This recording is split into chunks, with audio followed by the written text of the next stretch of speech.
Dinas Kesehatan Sumsel menyiapkan sejumlah langkah antisipasi untuk meredam terjadinya kasus COVID-19 menjelang akhir tahun.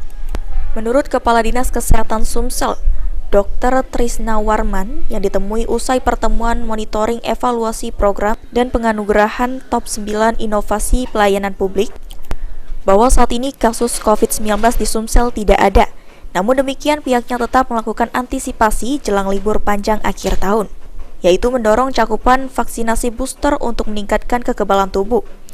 Pihaknya terus mendorong seluruh pihak yang berkepentingan untuk bersama-sama meningkatkan vaksin booster, khususnya yang belum melaksanakan vaksin booster menjelang libur akhir tahun. Ditambahkan Trisna Warman, selain peningkatan cakupan vaksinasi, pihaknya juga mengingatkan masyarakat untuk tetap hidup sehat.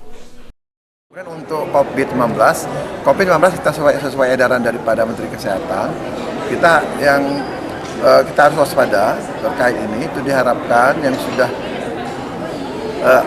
vaksin booster yang belum diharapkan booster vaksin. Tetapi kita sudah kepada pemerintah kita minta untuk menyiapkan vaksin kembali kalau memang itu vaksin booster memang diadakan. Tapi untuk saat ini Sumsel masih 0 kasusnya. Tapi antisipasinya yang itulah PHBS, pola hidup bersih dan sehat. Kemudian kalau sakit istirahat, kalau sakit jangan keluar rumah atau memakai masker, ya kan? Karena kita nggak tahu COVID sekarang kan sudah seperti influenza.